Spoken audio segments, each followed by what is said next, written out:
Hello aspirants, welcome to Vishnu IAS Academy. Hope you're all doing well. ఈరోజు మనం persons with disabilities or disabled persons related schemes గురించి మాట్లాడుకోబోతున్నాం అనమాట. So ఇంకెందుకు ఆలస్యం, let's start our topic today. And before that don't forget to subscribe to Vishnu IAS academy. And అలాగే మీకు ఇంకా ఏం డౌట్స్ ఉన్నా, ఏ స్కీమ్స్ కావాలన్నా సరే కింద కామెంట్ సెక్షన్లో తెలియచేయండి. తప్పకుండా నేను దాని రిలేటెడ్ వీడియోస్ మీకోసం చేస్తాను. Okay, so before starting our video, quote of the day today, మన బ్రెయిన్ లీడ్ చేసే భయంతో కాకుండా మన హృదయం, మన తలంపులు లీడ్ చేసేటువంటి మన కళలతో మనం ముందుకు వెళ్ళినట్లయితే తప్పకుండా సక్సెస్ మనదే అవుతుంది. Brain always leads us into fear. Fear is the biggest enemy.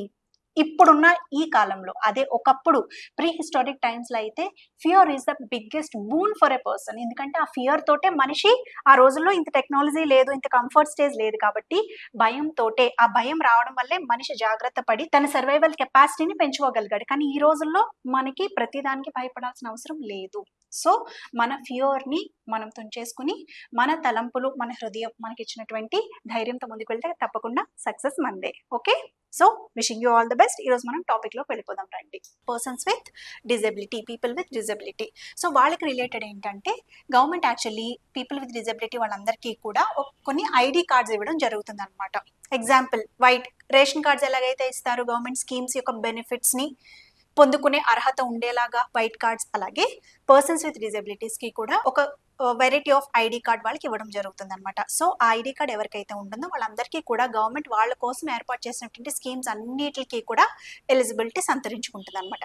అలాంటి ఐడి కార్డ్ ఇప్పుడు ప్రస్తుతం ఓన్లీ లెస్ దాన్ 40% అర్హత ఉన్న వాళ్ళకి మాత్రమే వస్తుంది. మిగిలిన 60%కి కూడా ఇంకా ఈ కార్డ్ అవైలబిలిటీ లేదనమాట. అంటే 60% పీపుల్ ఎవరైతే పర్సన్స్ విత్ డిజబిలిటీస్ ఉంటారో, హ్యాండిక్యాప్డ్ వాళ్ళకి గవర్నమెంట్ నుంచి వచ్చే ఏ స్కీమ్స్ కూడా రావట్లేదు అనమాట.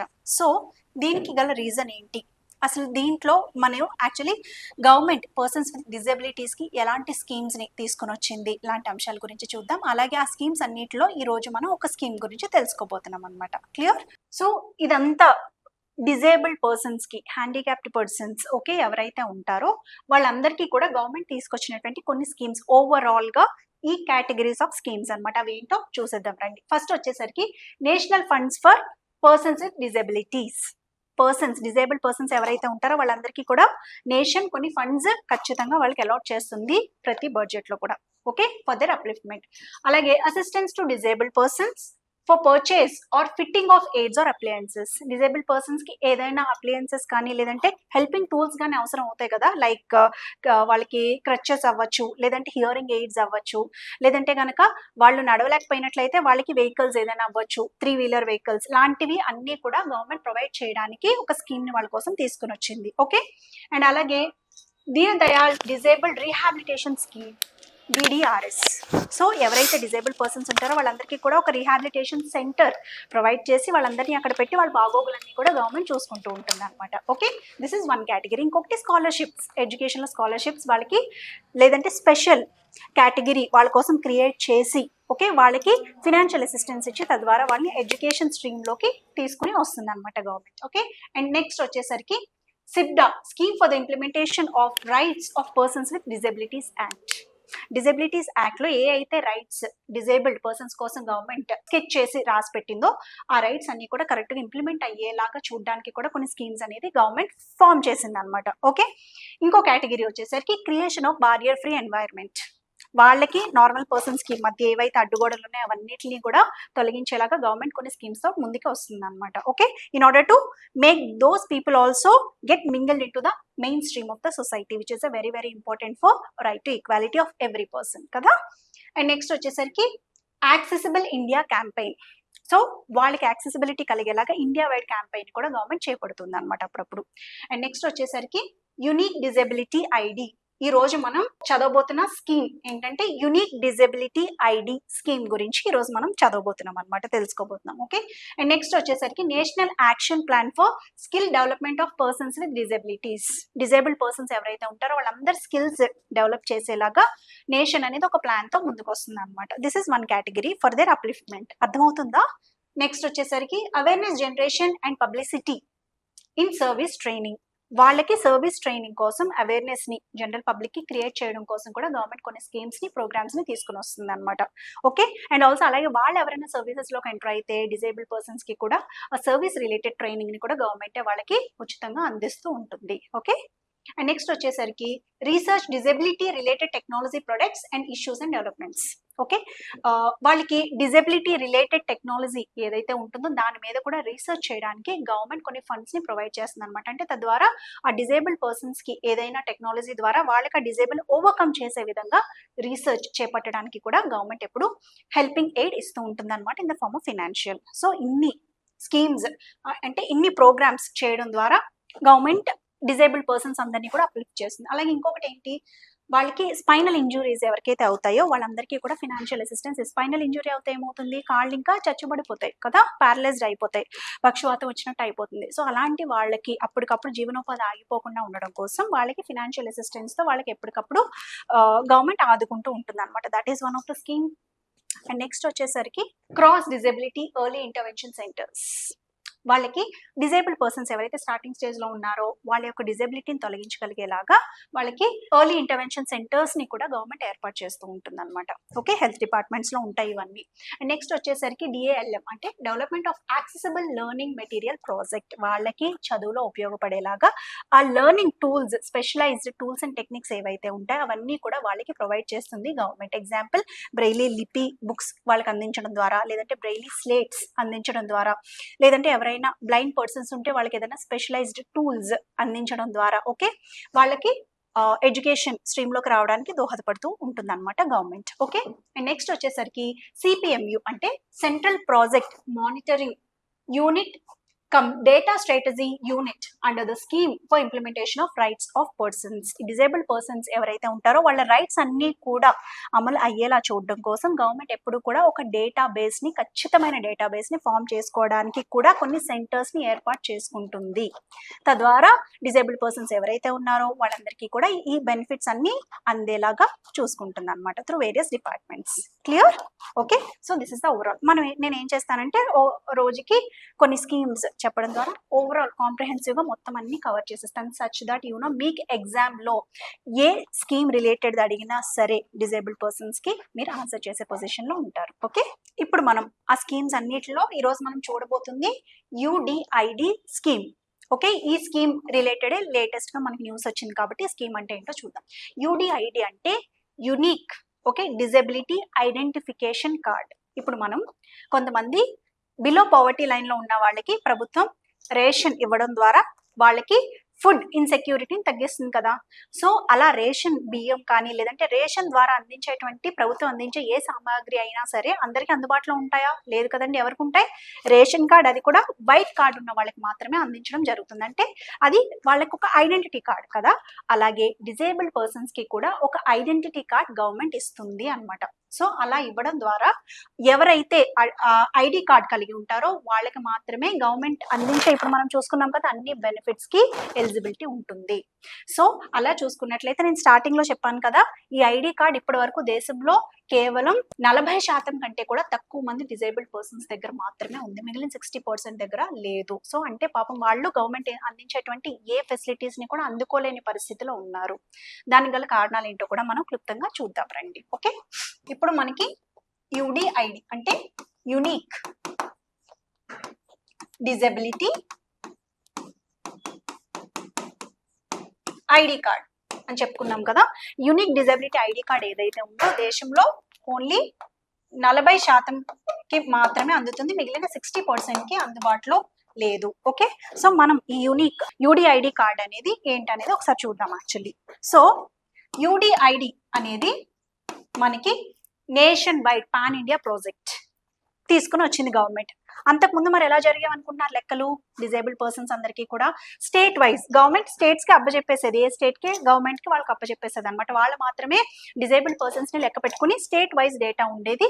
సో తద్వారా వాళ్ళకి నెంబర్ నోట్ చేసుకుని స్టేట్ గవర్నమెంట్ వాళ్ళకి రావాల్సిన బెనిఫిట్స్ అన్ని ఇస్తూ ఉండేది. కానీ దీంట్లో ట్రాన్స్పరెన్సీ లోపాలు గవర్నమెంట్ కనిపెట్టి సెంట్రల్ గవర్నమెంట్ ఈ కొత్త స్కీమ్ ని తీసుకొని వచ్చింది అనమాట. ఇది మొత్తం పాన్ ఇండియా లెవెల్లో అమలు అవుతుంది. ఓకే, ఓవరాల్ పాన్ ఇండియా లెవెల్లో అమలు అవుతుంది అనమాట. సో ఇది మెయిన్ దేనికి అంటే మనకి నేషన్ వైడ్ డేటాబేస్ ని క్రియేట్ చేస్తుంది. అంటే ఈ సంస్థ ద్వారా డిజేబుల్డ్ పర్సన్స్ ఎవరైతే ఉన్నారో వాళ్ళ యొక్క డేటా మొత్తం హోల్ ఇండియాకి ఒకటే డేటా ఉంటుంది ఇప్పుడు, స్టేట్ వైజ్ కాకుండా. సో దీన్ని మళ్ళీ గవర్నమెంట్ ఎక్కడ అవైలబుల్ చేస్తుంది? యూడిఐడి పోర్టల్ ఉంటుంది అనమాట. ఆ పోర్టల్ వెబ్సైట్ లోకి వెళ్ళి ఓపెన్ చేస్తే కనుక మొత్తం దేశం అంతా ఎంతమంది ఉన్నారో చూస్తుంది. ఈ నెంబర్ ఏదైతే ఉందో ఇది దేని ఆధారంగా చేసుకుని చేసింది అనుకుంటున్నారు? గవర్నమెంట్ లెక్క పెట్టింది అనుకుంటున్నారు. That is on 2011 population data census. ఇంకా నెక్స్ట్ జరగలేదు కదా మనకి, రీసెంట్ జరగబోతుంది కాబట్టి 2011 పాపులేషన్ సెన్సస్ డేటా ఏదైతే ఉందో దాంట్లో సర్వే చేపట్టి ఈ డేటాని ప్రిపేర్ చేయడం జరిగింది అనమాట. సో ఇది ప్రాసెస్ ఎలా ఉంటుందో నేను క్లుప్తంగా చెప్తాను రండి. ఓకే, దీని రిలేటెడ్ ప్రాసెస్ ఎలా ఉంటుందో అంటే, ఫస్ట్ ఆఫ్ ఆల్ ఎవరైనా పర్సన్ అప్లై చేసుకోవాలి అని అనుకుంటే వాళ్ళు ముందుగా యూడిఐడి పోర్టల్లోకి వెళ్ళవలసి ఉంటుంది. ఓకే, పోర్టల్లోకి వెళ్ళిన తర్వాత మనందరం కూడా గవర్నమెంట్ ఎగ్జామ్స్ రాసేటప్పుడు మనం రిజిస్టర్ అవ్వాల్సి ఉంటుంది కదా ముందుగా లాగిన్ అవ్వడానికి. సో అలాగే వీళ్ళు కూడా దాంట్లోకి లాగిన్ అవ్వాలి, రిజిస్టర్ అవ్వాలి. ఓకే, సో ఇది అయిన తర్వాత నెక్స్ట్ వాళ్ళకి అప్లికేషన్ ఫామ్ ఓపెన్ అవుతుంది. ఓకే, ఈ అప్లికేషన్ ఫామ్ ఎప్పుడైతే ఓపెన్ అవుతుందో వాళ్ళు ఈ అప్లికేషన్ ఫామ్ లో ఉన్న డీటెయిల్స్ అన్ని ఫిల్ చేసిన తర్వాత మళ్ళీ తిరిగి సబ్మిట్ చేస్తారు. సబ్మిట్ చేసిన తర్వాత మళ్ళీ ఈ అప్లికేషన్ ఎక్కడికి వెళ్తుంది? చీఫ్ మెడికల్ ఆఫీసర్, ఓకే, లేదంటే ఎవరైనా మెడికల్ అథారిటీ దగ్గరికి వెళ్తుంది అనమాట. సో వాళ్ళు ఈ పర్సన్స్ యొక్క డిజబిలిటీ ఏదైతే ఉందో దాన్ని అంచనా వేస్తారు, అంటే అసెస్ చేసి ఓకే ఫైనల్ గా ఒక అప్లికేషన్ వాళ్ళకి ఒక సర్టిఫికేట్ ఇస్తారనమాట. సర్టిఫికేట్ ఇస్తారు, దాన్ని డిజబిలిటీ సర్టిఫికేట్ అంటారు. డిజబిలిటీ సర్టిఫికేట్ అంటారు. So this is given by chief medical officer of that district, okay, or of that area. So ఇప్పుడు నెక్స్ట్ ఈ సర్టిఫికేట్ ఏదైతే ఉందో ఇది మళ్ళీ ఇప్పుడు ఎక్కడికి వెళ్తుంది? డిస్ట్రిక్ట్ సోషల్ వెల్ఫేర్ ఆఫీసర్ ఎవరైతే ఉంటారో వాళ్ళ దగ్గరికి ఈ సర్టిఫికేట్ వస్తుంది అనమాట. ఆయన ఈ సర్టిఫికేట్ అంతా చూసి కరెక్టా కాదా ప్రతి డీటెయిల్స్ అన్ని గమనించిన తర్వాత ఫైనల్లీ ఈ డిజబిలిటీ సర్టిఫికేట్ ఏదైతే ఉందో అది మనకి డిస్ట్రిక్ట్ కలెక్టర్ దగ్గరికి వెళ్తుంది. ఓకే, అప్పుడు డిస్ట్రిక్ట్ కలెక్టర్ ఈ సర్టిఫికేట్ అంతా కూడా he will check it, monitor it and finally he'll be providing the ID card for the disabled person. అర్థమైందా? ఆ ఐడి కార్డ్ పట్టుకుని వెళ్ళి అప్పుడు ఆ person now he can claim all the government benefits. So మీకు ఏమనిపించింది? ఇదంతా కొంచెం లెందీ ప్రాసెస్ అని అనిపించిందా లేదా? ఓకే, సో ఈ లెందీ ప్రాసెస్ అవ్వడం వల్ల అప్లికేషన్స్ చాలా కూడా పెండింగ్ అయిపోయినాయి గవర్నమెంట్ దగ్గర. ఓకే, సో ఆ పెండింగ్ అప్లికేషన్స్ ఎంత ఉన్నాయండి? 60% ఉన్నాయి దాదాపుగా. సో అంత ఎక్కువ ఉండడం వల్ల ఇంత తక్కువ ఎన్రోల్మెంట్స్ అయినాయి, వన్ ఆఫ్ ద రీజన్స్. తర్వాత ఇది చాలా కాంప్లెక్స్ ప్రాసెస్ అవ్వడం వల్ల టైం టేకింగ్ ప్రాసెస్, అంటే మొత్తం మళ్ళీ ఇండియా వైడ్ కదా డేటా అంతా.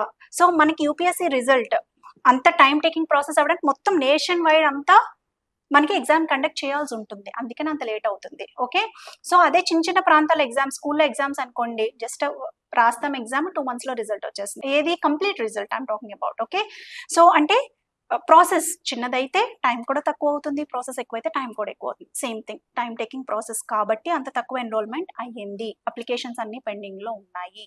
ఓకేనా? సో మీకు ఇప్పుడు ఈ స్కీమ్ అంటే ఏంటో అర్థమైంది కదా. యూనిక్ డిజబిలిటీ ఐడెంటిఫికేషన్ కార్డ్, ఆ కార్డ్ ఉన్నప్పుడు ఆ డేటాబేస్ ద్వారా మనకి యూడిఐడి పోర్టల్లో మనకి మొత్తం డేటాబేస్ అంతా ఉంటుంది. ఓకే, ఇంకా ఏం ఫెసిలిటీస్ ఉంటాయంటే కనుక దీంట్లో first of all application form ఉంటుంది అప్లై చేసుకోవడానికి. ఓకే, అండ్ నెక్స్ట్ వచ్చేసరికి వాళ్ళు ఆ డిజబిలిటీ కార్డ్ ఏదైతే ఐడి కార్డ్ ఉందో దాన్ని రెన్యువల్ చేసుకునే అవకాశం కూడా, సౌకర్యం కూడా ఈ యూడిఐడి పోర్టల్ కల్పిస్తుంది. అలాగే మనకి మొత్తం ఇండియా వైడ్ డేటాబేస్ అంతా కూడా related to persons with disabilities మనకి దీంట్లో ఉంటుంది. ఓకే, సో దీని ద్వారా ఏమవుతుంది? ట్రాన్స్పరెన్సీ ఎక్కువ అవుతుంది. సో వాళ్ళకి చేరాల్సిన బెనిఫిట్స్ వాళ్ళకి మాత్రమే చేరుతాయి. సో ఈ ట్రాన్స్పరెన్సీ, అకౌంటబిలిటీ రెండు ఉంటాయి దీని ద్వారా. అండ్ నెక్స్ట్ వచ్చేసరికి ఎవరికి వాళ్ళకి ఈ పోర్టల్లోకి వెళ్ళి చూసుకునే అవకాశం ఉంటుంది. అంటే ఎక్కడికో అధికారుల దగ్గరికి వెళ్ళి అడగక్కర్లేకుండా ఎవరికి వాళ్ళు చూసుకునే ఫెసిలిటీ ఉంటుంది అనమాట. ఓకే, ఇంకొక యునిక్ బెనిఫిట్ ఏంటంటే, వెరీ యునిక్, నాకు బాగా యూస్ఫుల్ అయ్యే యునిక్ ఫీచర్ ఏంటంటే, వెల్ఫేర్ ఆఫీసర్స్ ఉంటారు కదా, సోషల్ వెల్ఫేర్ ఆఫీసర్స్, ఈ పోర్టల్ ద్వారా సోషల్ వెల్ఫేర్ ఆఫీసర్స్ కి డిజేబుల్డ్ పర్సన్స్ తో డైరెక్ట్ యాక్సెస్ ఉంటుందన్నమాట. సో తద్వారా వాళ్ళకి ఏ స్కీమ్స్ అయితే గవర్నమెంట్ ఇస్తుందో వాటి గురించి అన్ని తెలుసుకునే అవకాశం కల్పిస్తుంది అనమాట. ఈ స్కీమ్ ఇచ్చేసి వెరీ ఇంపార్టెంట్, అంతే కదండి. మనిషికి ఎప్పుడు కాన్ఫిడెన్స్ ఎప్పుడు వస్తుంది, వాళ్ళకి కావాల్సిన ఫెసిలిటీస్ అన్ని కూడా వాళ్ళకి అందుబాటులో ఉన్నాయని తెలిసినప్పుడు, తర్వాత ఎవరు పని వాళ్ళు కరెక్ట్ గా చేసుకోగలిగినప్పుడు కాన్ఫిడెన్స్ వస్తుంది బేసిక్ గా కదా. సో అలాంటి అవకాశం కల్పించడం ద్వారా గవర్నమెంట్ ఏం చేస్తుంది, డిజేబుల్డ్ పర్సన్స్ కి కూడా వాళ్ళకి కాన్ఫిడెన్స్ లెవెల్స్ ని అప్లిఫ్ట్ చేస్తుంది. సో వాళ్ళకి తద్వారా అవేర్నెస్ తీసుకురావడం కోసం ఈ పోర్టల్ చాలా చాలా యూజ్ అవుతుంది. అంటే వాళ్ళకి ఆ సోషల్ వెల్ఫేర్ ఆఫీసర్ కి డైరెక్ట్ కనెక్టివిటీ ఏర్పాటు చేస్తుంది. వాళ్ళని వెళ్ళి అడగొచ్చు, సార్ నాకు ఈ డిజబిలిటీ ఉంది, నాకు గవర్నమెంట్ నుంచి ఏ స్కీమ్స్ వస్తాయో కొంచెం చెప్పండి వివరంగా అని అడిగి వాళ్ళు తెలుసుకుని అప్లై చేసుకునే ఫెసిలిటీ కూడా దీని ద్వారా గవర్నమెంట్ కల్పిస్తుంది అనమాట. అర్థమైందా? క్లియర్? Okay, fine. ఇప్పుడు మనం యాక్చువల్లీ బ్యాక్లాగ్స్ చూద్దాం, ఎందుకింత తక్కువ ఉన్నాయి. ఫస్ట్ ఏమనుకున్నాం, లెందీ ప్రాసెస్ అవడం వల్ల టైం టేకింగ్ ప్రాసెస్ అవుతుంది. తర్వాత నెక్స్ట్ వచ్చేసరికి అప్లికేషన్ ఎప్పుడు కూడా మాక్సిమం ఆన్లైన్లో మాత్రమే చేసుకునే ఫెసిలిటీ ఉంది. అంటే ఇప్పుడు ఆన్లైన్లో చేసుకునే ఫెసిలిటీ ఉన్నప్పటికీ కూడా ఎంతమందికి ఈ ఆన్లైన్లో అప్లికేషన్ ఫిల్ చేసే ప్రాసెస్ తెలుసు అంటారు కదా, చాలా తక్కువ మందికి తెలుసు. ఇన్ఫాక్ట్ డేటాస్ ప్రకారం మనం చూస్తే ఇది ఒక డేటా అనమాట. ఇది ఏంటంటే యాక్చువల్లీ ఆన్లైన్ లో కాపీ పేస్ట్ సింపుల్ గా, లేదంటే ఆన్లైన్ లో ఫిల్ చేసే ప్రాసెస్ ఏదైనా సరే అప్లికేషన్స్ ని ఫిల్ చేసే ప్రాసెస్ ఎంతమందికి తెలుసు తెలీదు అనే సర్వే కండక్ట్ చేస్తే నేషన్ వైడ్ గా దిస్ ఈస్ ద రిజల్ట్. ఏంటి, మేల్స్ అయితే ఎంత పర్సెంటేజ్ కి తెలుసండి, 70% కి తెలుసు. That's a good thing. అలాగే ఫిమేల్స్ లోకి వచ్చేసరికి 54.4% కి తెలుసు ఆన్లైన్ లో అప్లికేషన్ ఫామ్స్ అది ఫిల్ చేయడం. But when it comes to other persons వాళ్ళకి 62% తెలుసు. ఇప్పుడు దీంట్లో డిజేబుల్డ్ పర్సన్స్ ఎంతమంది ఉంటారు, ఇంకా చాలా తక్కువ మంది ఉంటారు దీంట్లో కదా. సో అంటే ఈ ముగ్గురిని కేటగిరీస్ హెల్దీ పర్సన్స్ ని తీసేస్తే డిజేబుల్డ్ పర్సన్స్ లో ఇల్లిటరేట్ పీపుల్ కి అసలు కొంచెం కూడా తెలిసేది ఉండదు. మిగిలిన వాళ్ళు ఉంటారు కదా, పైన 30% ఉన్నారు, ఇక్కడ ఆల్మోస్ట్ ఇంకా మనకి 49% వరకు ఇక్కడే ఉండిపోయారు. ఓకే, సో ఇక్కడ 46% ఉండిపోయారు, ఇక్కడ వచ్చేసరికి రిమైనింగ్ 39% ఉన్నారు. ఇంతమందికి ఇంకా అప్లికేషన్ ఎలా ఫిల్ చేయాలి, ఆన్లైన్ లో కాపీ పేస్ట్ చేసుకునే విధానాలు టెక్నిక్స్ ఇంకా తెలియదు. కాబట్టి చాలా మంది ఆన్లైన్ లో అప్లై చేసుకోవడానికి వేరే వాళ్ళ మీద ఆధారపడడం వల్ల కూడా చాలా లేట్ అవుతుంది. ఓకే, నెక్స్ట్ వచ్చేసరికి ప్రాసెస్, కాంప్లెక్స్ ప్రాసెస్. ఇది మెడికల్ ఆఫీసర్ దగ్గరికి వెళ్ళాలి, డిజబిలిటీని చెక్ చేయించుకోవాలి, మళ్ళీ అది అక్కడి నుంచి వేరే చోటుకి వెళ్ళాలి, డిస్ట్రిక్ట్ వెల్ఫేర్ ఆఫీసర్ దగ్గరికి, మళ్ళీ అక్కడి నుంచి ఫైనల్లీ మెజిస్ట్రేట్ దగ్గరికి వెళ్ళి డిస్ట్రిక్ట్ కలెక్టర్ దగ్గరికి వెళ్ళి వాళ్ళకి రావాలి. టైం టేకింగ్ ప్రాసెస్ మనం అనుకున్నాం కదా. సో దీనివల్ల మెజారిటీ అప్లికేషన్స్ లేట్ అవుతున్నాయి. ఐడి కార్డ్స్ కూడా పాపం వాళ్ళకి అందాల్సిన వాళ్ళందరికీ కూడా అందలేకపోతున్నాయి. మరి ఒకప్పుడు అందేవా అంటే అందేవి, ఎందుకంటే స్టేట్ వైజ్ గా జరిగేవి కాబట్టి. కానీ ట్రాన్స్పరెన్సీ లేకపోవడం వల్ల గవర్నమెంట్ ఈ స్కీమ్ తోటి ముందుకు వచ్చింది. క్లియర్? ఇంకొక డేటా మనం చూస్తే, ఇది ఓవరాల్ గా పర్సన్స్ విత్ డిజబిలిటీస్ కి ఐడి కార్డ్స్ అందించినటువంటి, అలాగే ఎక్కువ శాతంలో అందించిన తక్కువ శాతంలో అందించినటువంటి స్టేట్స్ జాబితా అనమాట ఇండియాలో, త్రూఅవుట్ ఇండియా. సో మనం చూస్తే, సో ఫస్ట్ 0 నుంచి 66.5% వరకు, అంటే రెడ్ కలర్ ఎక్కువగా ఉంది అంటే వాళ్ళకి కార్డ్స్ అనేవి అంత తక్కువ వచ్చాయని అర్థం. ఓకే, డిజేబుల్డ్ పర్సన్స్ కి. ఇలా బ్లూ కలర్ లో ఉన్నవి కార్డ్స్ వాళ్ళకి ఎక్కువ వచ్చాయని అర్థం అనమాట. సో మనకి ఇలా చూసుకున్నట్లయితే హియర్ వన్ మోర్ థింగ్, మనకి ఏపీకి తెలంగాణకి రిలవెంట్ డేటా ఎక్కడా కూడా గవర్నమెంట్ ప్రొవైడ్ చేయలేదు. ఓకే, సో మిగిలిన స్టేట్స్ అన్ని చూసుకున్నట్లయితే కనుక ఫస్ట్ తమిళనాడు ఉందండి ఫస్ట్ ప్లేస్ లో. ఇక్కడ చూస్తే ఫస్ట్ తమిళనాడు దాదాపు 50% ప్లస్, అంటే 60% వరకు కూడా డిజేబుల్డ్ పర్సన్స్ అందరికీ కూడా కార్డ్స్ పంచిపెట్టగలిగింది. నెక్స్ట్ వచ్చేసరికి కర్ణాటక ఉంది. Okay, Odisha, and here comes Madhya Pradesh, and finally మనకి మేఘాలయ అండ్ దీ states also over here. Okay, so Uttarakhand, Himachal Pradesh and Punjab. Okay, so and next least cards ఇచ్చినటువంటి స్టేట్ ఏదైనా ఉందంటే వెస్ట్ బెంగాల్. 6% మాత్రమే ఇచ్చింది అనమాట west Bengal state. Highest states వచ్చేసరికి ఇవి, లీస్ట్ స్టేట్ వచ్చేసరికి వెస్ట్ బెంగాల్. ఇంకా ఈ కలర్స్ ని బట్టి మనం ఆ పర్సంటేజ్ వేరియేషన్ అనేది చెప్పుకోవచ్చు. అంటే ఇన్ని తక్కువ స్టేట్స్ డిజేబుల్డ్ పర్సన్స్ అప్లిఫ్ట్మెంట్ కోసం కార్డ్స్ కరెక్ట్ గా ఇచ్చాయంటే ఓన్లీ దీస్ 5 or 6 అంతే. ఓకే, అండ్ నౌ కిందది ఇది చూసుకున్నట్లయితే పర్సంటేజ్, కార్డ్స్ పర్సంటేజ్, అది నెంబర్, ఇది వచ్చేసరికి పర్సంటేజ్. పర్సంటేజ్ వైజ్ లో తక్కువగా వెళ్ళిన స్టేట్స్ ఇవి. అంటే ఇక్కడ ఆపోజిట్ బ్లూ కలర్ లో ఉన్నాయన్నీ కూడా పర్సంటేజ్, అంటే చాలా తక్కువ పర్సంటేజ్ వాళ్ళకి ఇచ్చినవి. నెక్స్ట్ రెడ్ కి వచ్చేసరికి ఎక్కువ పర్సంటేజ్ డిజేబుల్డ్ పర్సన్స్ కి కార్డ్స్ డిస్ట్రిబ్యూట్ చేసింది గవర్నమెంట్ అని అర్థం అనమాట. See this diagram. West Bengal చెప్పుకున్నాం కదా చాలా తక్కువ. నెక్స్ట్ వచ్చేసరికి నార్త్ ఈస్టర్న్ స్టేట్స్ లో కొన్ని, అండ్ ఇక్కడ కూడా అంతే, ఏపీకి తెలంగాణకి మనకి డేటా లేదనమాట. If you want you can refer this also. Okay, మనకి స్టేట్స్ హైయెస్ట్ కార్డ్స్ ఇచ్చినటువంటి ఐడి కార్డ్స్ ఇచ్చినటువంటి స్టేట్స్ ఏమైనా ఉన్నాయి అంటే కనుక that is first Tamil Nadu. Okay, next వచ్చేసరికి Karnataka, third Madhya Pradesh and Meghalaya. Okay, least ID cards ఇచ్చినటువంటి స్టేట్ ఏదైనా ఉందంటే that is West Bengal. Okay, ఇప్పుడు మనం ఈ స్కీమ్ అంతా చూసాం కాబట్టి నెక్స్ట్ మెయిన్ ఇంపార్టెంట్ థింగ్, ఈ స్కీమ్ ని ఎవరు ఇంప్లిమెంట్ చేస్తున్నారు అంటే ministry of social justice and empowerment.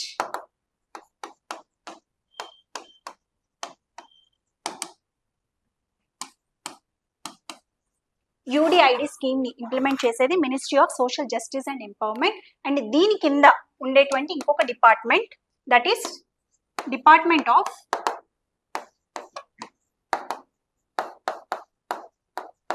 Empowerment of persons with disabilities.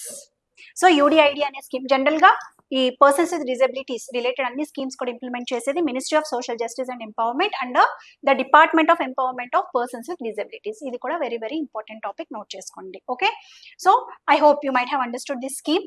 Overall గా న్యూస్ లో ఎందుకు వచ్చింది, అసలు యూడిఐడి స్కీమ్ అంటే ఏంటి, రెలవెంట్ స్టాటిస్టిక్స్ కొన్ని చూసుకున్నాం, అండ్ ఫైనల్లీ దీన్ని ఇంప్లిమెంట్ చేసే మినిస్ట్రీ ఏంటి. Okay, so I hope this will be very helpful for you. ఇంకా మీకు ఏమైనా కావాలంటే కూడా మర్చిపోకుండా కామెంట్ సెక్షన్ లో నన్ను అడగండి. I will tell you everything. I will be very happy for it. Okay, thank you, all the best, bye.